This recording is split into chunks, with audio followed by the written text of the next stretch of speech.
Hello friends, welcome to my YouTube channel nursing education by Deepak. आज हम देखने वाले हैं कि असाइनमेंट कैसे बनाया जाता है नियोनेटल जॉन्डिस पर। जॉन्डिस तो आप लोगों को पता ही है कि क्या होता है। पीलिया हिंदी में इसको बोलते हैं, जो कि सीरम बिलिरुबिन लेवल के बढ़ जाने की वजह से होता है। तो ये नियोनेटल है, मतलब जो बच्चों में होता है उसके बारे में हमें असाइनमेंट बनाना है।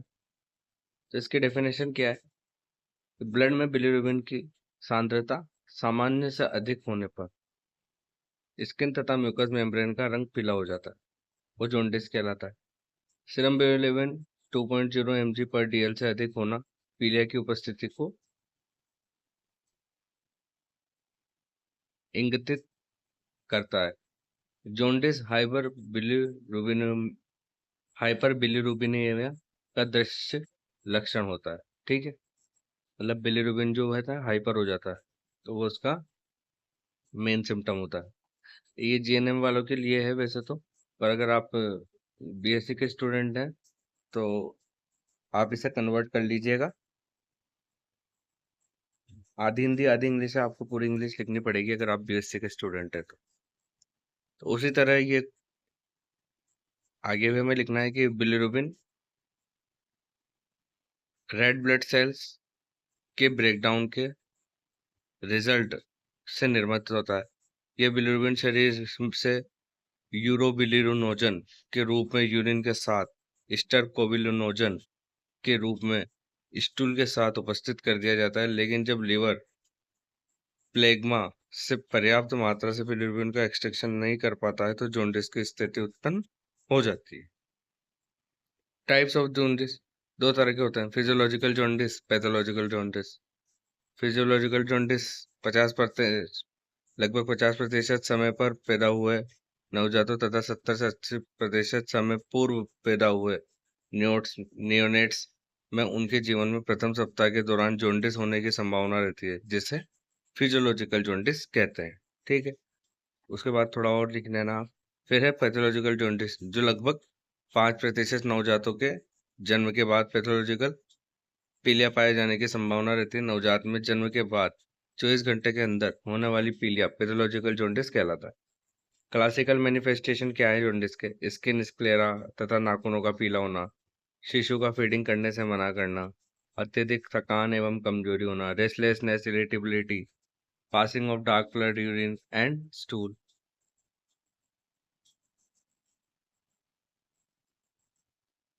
एक होता है कंडक्टेरस। ये क्या है? एक पैथोलॉजिकल सिचुएशन है जो कि अनकंजुगेटेड बिलिरुबिन के अधिक बढ़े हुए लेवल के ब्रेन तथा बेसल गेंगलिया पर पड़ने वाले प्रभाव के कारण उत्पन्न होती है। तथा टर्म न्यूनेट्स में अनकंजुगेटेड बिलिरुबिन का लेवल 20 mg पर डीएल से अधिक तथा प्री टर्म न्यूनेट्स में 15 mg पर डीएल से अधिक हो जाता है, तब यह स्थिति उत्पन्न होती है। फिर कनेक्टेरस के लक्षण क्या है? हाई पिच क्राई, कॉन्वल्शन, अधिक थकान एवं कमजोरी, नवजात का फीडिंग लेने से मना करना, नवजात की डेथ भी हो सकती है, कॉन्शियसनेस का बाधित स्तर।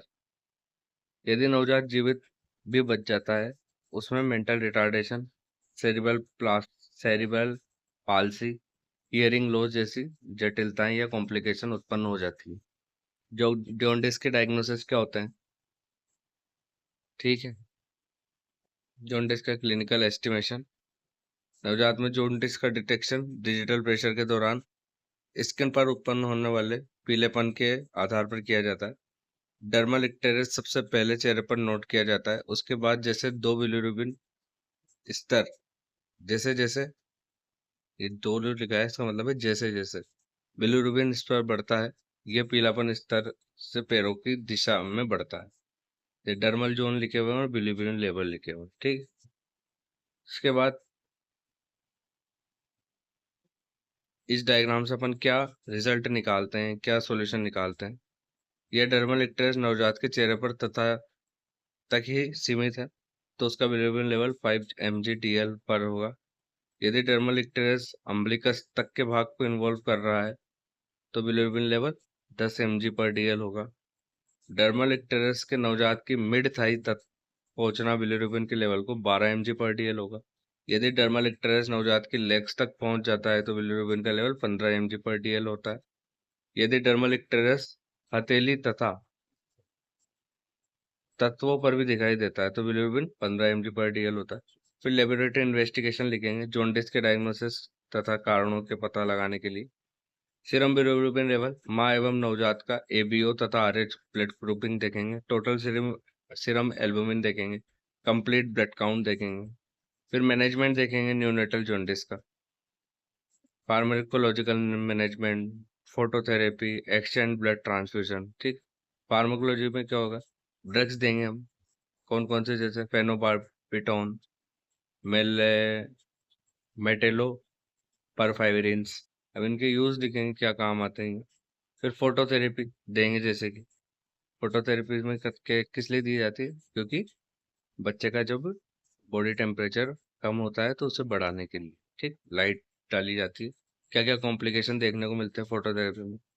फिर exchange blood transfusion, blood transfuse करेंगे हम। ये आप लिख लीजिएगा वीडियो पॉज करके। अगर आपको वीडियो ब्लर नजर आ रही है तो वीडियो की क्वालिटी इंक्रीज कर लीजिएगा, और अगर आपको इसकी पीडीएफ चाहिए तो आप मुझे टेलीग्राम पर मैसेज कर दीजिएगा, मैं टेलीग्राम ग्रुप का लिंक डिस्क्रिप्शन में मेंशन कर दूंगा।